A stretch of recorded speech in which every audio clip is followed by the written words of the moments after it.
नमस्कार, मैं अमृता श्री। आज के इस वीडियो लेक्चर में आप सभी का बहुत बहुत स्वागत।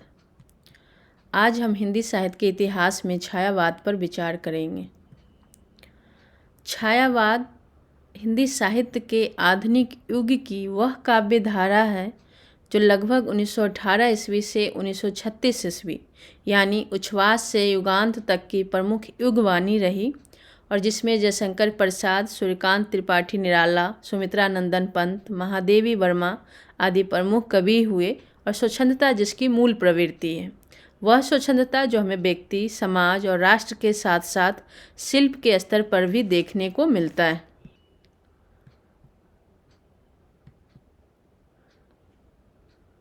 छायावाद का अर्थ क्या है? छायावाद को लेकर विद्वानों में मतभेद है। छायावाद शब्द के अर्थ के संबंध में विद्वानों ने विभिन्न मत दिए, परंतु छायावाद की कोई एक निश्चित परिभाषा कभी तय नहीं हो सकी। इस शब्द यानी छायावाद शब्द का प्रथम प्रयोग करने वाले मुकुटधर पांडे हैं। इस शब्द के प्रथम प्रयोक्ता मुकुटधर पांडे ने 1920 ईस्वी में श्री शारदा पत्रिका में हिंदी में छायावाद नाम से एक निबंध लिखे, जिसमें उन्होंने छायावाद की 5 विशेषताओं का उल्लेख किया है, जिसके आधार पर हम छायावाद को समझ सकते हैं। ये 5 विशेषताएं इस प्रकार हैं: व्यक्तिकता, स्वातंत्र्य चेतना, रहस्यवादिता, अस्पष्टता, शैलीगत वैशिष्ट्य। आगे चलकर विभिन्न विद्वानों ने छायावाद शब्द की एक मुकम्मल परिभाषा देने की कोशिश किया कि दरअसल छायावाद क्या है।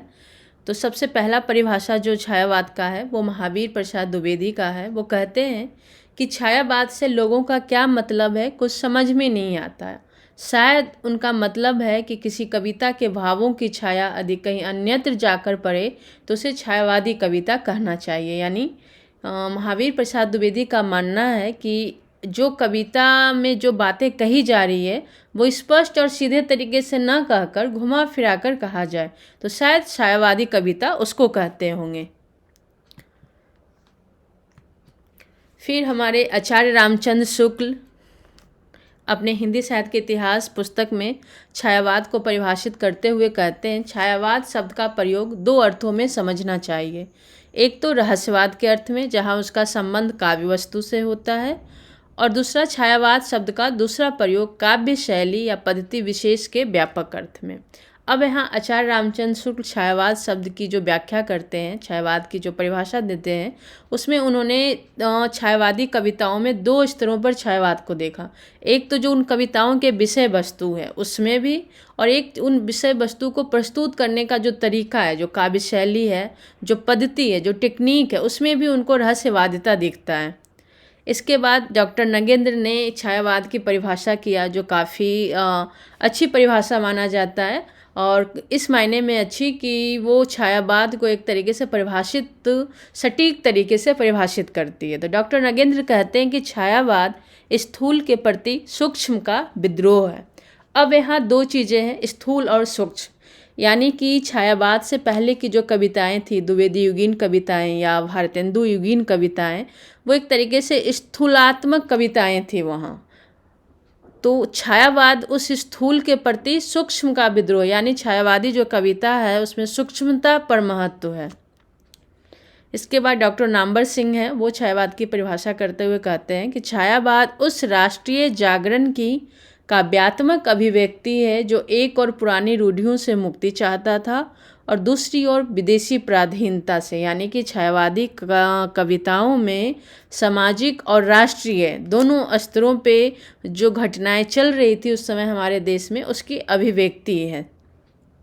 अच्छा, नामवर सिंह के बाद जो अगले लेखक हैं वो है नंद दुलारे वाजपेयी, जो छायावाद की परिभाषा करते हैं। इस छायावाद उनका कहना था, नंद दुलारे वाजपेयी का, कि इस छायावाद को हम पंडित रामचंद्र शुक्ल जी के कथनानुसार केवल अभिव्यक्ति की एक लाक्षणिक प्रणाली विशेष नहीं मान सकेंगे। इसमें एक नूतन सांस्कृतिक मनोभावना का उद्गम है और एक स्वतंत्र दर्शन की नियोजना भी। नंद दुलारे वाजपेयी छायावाद का जब मूल्यांकन करते हैं तो वो पहले आलोचक हैं छायावाद का, जो छायावाद को स्थापित करने का काम करते हैं हिंदी साहित्य के अंतर्गत। इसके पहले हमने रामचंद्र शुक्ल की परिभाषा देखा, जिसमें वो छायावाद को रहस्यवाद से जुड़कर एक तरीके से उसको नकारने की कोशिश करते हैं। नंद दुलारे वाजपेयी सबसे पहले मुकम्मल तरीके से हिंदी साहित्य के अंतर्गत छायावाद को स्थापित करने का कार्य करते हैं। अब हम छायावाद की विशेषताएं या उस छायावादी कविताओं की प्रवृत्ति पर बातचीत करेंगे। तो छायावादी कविताओं में अगर सबसे ज़्यादा प्रचुरता है तो वो प्रकृति चित्रण है। प्रकृति चित्रण का काफ़ी बड़े व्यापक पैमाने पे आपको छायावादी कविताओं में चित्रित दिखेगा। और प्रकृति चित्रण भी कैसे? प्रकृति के लौकिक और अलौकिक दोनों रूपों का चित्रण किया गया है। प्रकृति को नारी के रूप में भी चित्रित किया गया है छायावादी कविताओं के अंतर्गत। इसके साथ साथ आप एक उदाहरण देखिए, संध्या सुंदरी का एक अनूठा चित्रण निराला के शब्दों में कि दिवस अवसान का समय मेघ में आसमान से उतर रही है, वह संध्या सुंदरी परी सी धीरे धीरे धीरे।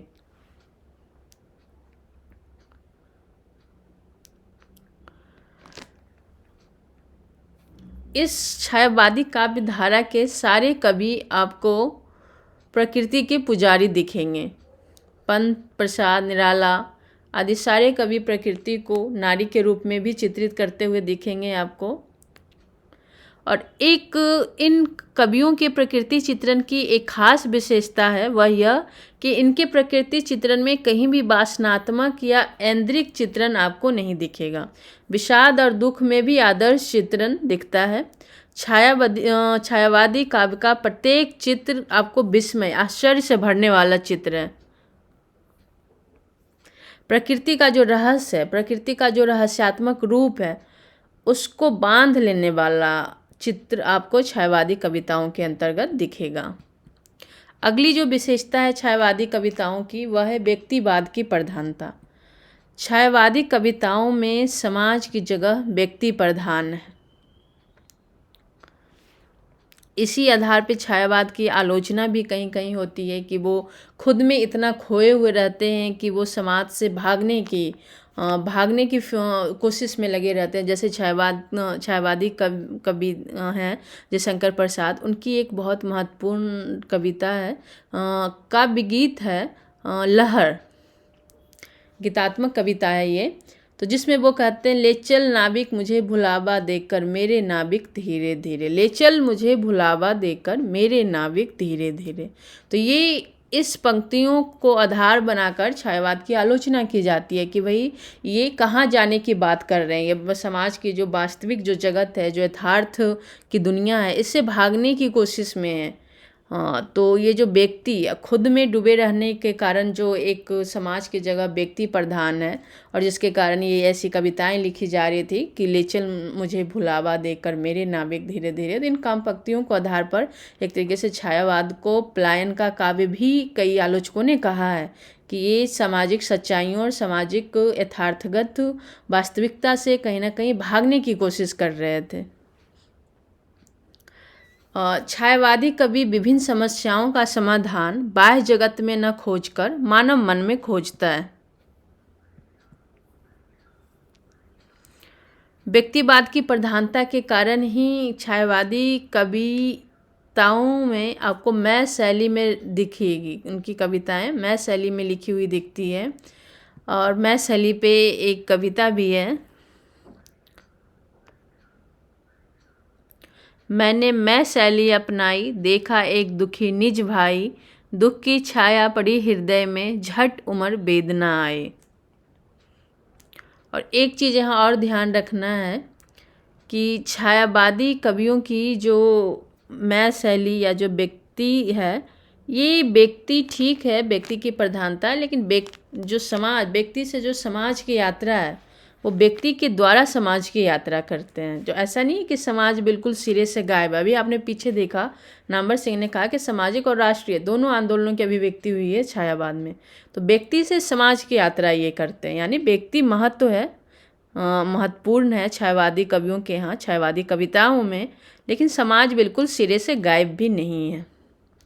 अब हम नारी भावना देखें, छायावाद की नारी भावना क्या है, स्त्रियों को लेकर किस प्रकार का चित्रण है छायावादी कविताओं में। तो छायावादी कवियों ने जो बहुत समय से, युगों युगों से जो एक तरीके से बंद नारी थी घरों में, उनको मुक्त करने और समाज में यथोचित महत्व दिलाने के लिए अपनी कविताओं के द्वारा उद्घोष किया है। और इसके साथ साथ नारी चित्रण, छायावादी कवियों का जो नारी चित्रण है वो अपेक्षाकृत पहले के काव्य युगों से अधिक सूक्ष्म और शील है। इसमें नग्नता और अश्लीलता को कहीं स्थान नहीं मिला है। अब एक उदाहरण देखिए, नील परिधान बीच सुकुमार, खुल रहा मृदुल अध खुला अंग, खिला हो ज्यों बिजली का फूल, मेघ वन बीच गुलाबी रंग। नारी यहाँ देवी माँ सहचरी प्राण के रूप में चित्रित। अब यह प्रसाद की काव्य पंक्ति है। अपनी कमायनी में श्रद्धा के सौंदर्य का चित्रण इन पंक्तियों के द्वारा कर रहे हैं कि नील परिधान बीच सुकुमार, खुल रहा मृदुल अध खुला अंग, खिला हो ज्यों बिजली का फूल, मेघ वन बीच गुलाबी रंग। अब देखें कि किस प्रकार से एक बिल्कुल सूक्ष्म चित्रण है और आपको कहीं भी अश्लीलता नहीं दिखाई पड़ेगी इन काव्य पंक्तियों में। फिर इसके बाद छायावादी कवियों के यहाँ जो नारी भावना का सर्वोत्तम रूप जो है वो इनके यहाँ केवल नारी प्रेमिका या पत्नी के रूप में नहीं आई है। पंत कहते हैं देवी माँ सहचरी प्राण, मतलब नारी इनके यहाँ देवी भी है, माँ भी है, सहचरी साथी भी है, जीवन प्राण भी है, सभी के रूप में चित्रित हुआ है। छायावाद की अन्य विशेषताओं की बात करें तो रहस्यानुभूति। छायावादी कविताओं जो हमने अभी आचार्य रामचंद्र शुक्ल का पीछे हमने देखा कि किस प्रकार से वो छायावादी कविताओं में रहस्य का आवरण चढ़ा हुआ पाते हैं। तो एक तरीके से कई आलोचकों ने उस रहस्य के कारण छायावादी कविताओं की आलोचना भी किया। दरअसल ये जो रहस्य है छायावादी कवियों के यहाँ दो कारणों से, एक तो सामाजिक और दूसरा राजनैतिक। सामाजिक इस स्तर पे कि उस समय का समाज इतना उनके, जिसको हम कहते हैं अंग्रेजी में ब्रॉड माइंडेड, ओपन माइंडेड, वैसा समाज नहीं था कि उस समय के जो कवि जो उनके मन में बातें आए वो लिख सके। तो अपने मन की बातों को कहने के लिए वो किसी चीज़ का आवरण, पर्दा कर देते, उसके पीछे वो अपनी मन की भावनाओं को, विचारों को अभिव्यक्त कर देते। दूसरा क्या कारण है कि जैसे कि उनको अपने जो उस समय जो अंग्रेज, अब छायावादी समय देखिए, छायावादी कविताओं का समय देखिए 1918 से 1936 ईस्वी, यानी कि अंग्रेजों के अधीन थे हम। तो अंग्रेजों का विरोध करने के लिए वो सीधे सीधे विरोध नहीं कर सकते थे, इसलिए एक रहस्य में एक पर्दा करके अपनी बातों को कहते थे। तो ये तो रहस्य छायावादी कविताओं में, उसके पीछे ये दो तर्क हैं। फिर जिज्ञासा। अब छायावादी कवियों के यहाँ देखेंगे कि हर चीज़ को जान लेने की उनकी एक जिज्ञासा आपको दिखेगी। फिर कल्पना। छायावादी कविताओं में कल्पनाओं का तो एक से एक सुंदर चित्रण है। आपको ऐसी ऐसी कल्पनाएं दिखेगी जो अभी तक के काव्य में प्रयोग नहीं किए गए थे। अगली जो विशेषता है वो राष्ट्रीय भावना है कि छायावाद की आलोचना होती है इस राष्ट्रीयता के आधार पे कि छायावादियों ने, जो मैंने शुरुआत में कहा कि उसको पलायन का काव्य कहा जाता है, कि वो अपने सामाजिक सच्चाइयों से, सामाजिक यथार्थ से भागने की कोशिश कर रहे थे, कहीं ना कहीं पीछा छुड़ाने की कोशिश कर रहे थे। तो फिर ये जो राष्ट्रीय भावना, इसकी अभिव्यक्ति उन्होंने क्यों नहीं किया? तो आप एक चीज़ समझिए कि हमारे देश में उसमें दो स्तरों पर लड़ाइयाँ चल रही थी। एक तो था राष्ट्रीय स्तर पे, दूसरा सामाजिक स्तर पे। तो छायावादी कवियों ने सीधे सीधे राष्ट्रीय स्तरों पे सीधे सीधे राजनीतिक आंदोलनों या स्वतंत्रता आंदोलनों का चित्रण अपनी कविताओं में नहीं किया, लेकिन उन्होंने जो अतीत गौरव है ना, अपनी रचनाओं में जो भारत देश के अतीत गौरव का गान किया है वो राष्ट्रीय भावना को ही अभिव्यंजित करता है। उस समय एक बहुत ज़्यादा ज़रूरत हो रही थी कि भारतीय जनता को प्रेरित करें, उनमें एक खुद में आत्मगौरव का भाव जगाएं, और वो अतीत के, भारत देश के अतीत के गौरव गान करके ही हो सकता था। इसीलिए राष्ट्रीय भावना वहाँ अतीत के गौरव गान के रूप में आया है।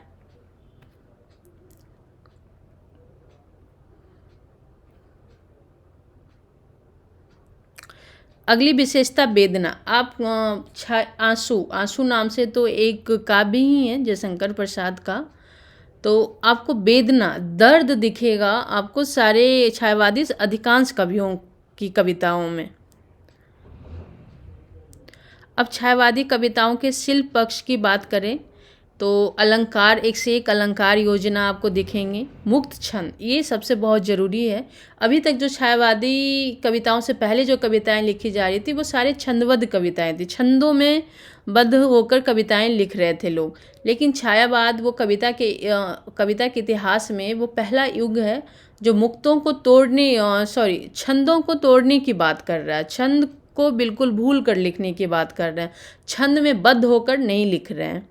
फिर है अगला जो है बिंब और प्रतीक। छायावादी कविताओं की ये दो बहुत महत्वपूर्ण विशेषताएं हैं कि बिंब विधान और प्रतीक विधान काफ़ी प्रचुर मात्रा में व्यापक पैमाने पे छायावादी कविताओं में प्रयुक्त हुआ है। धन्यवाद।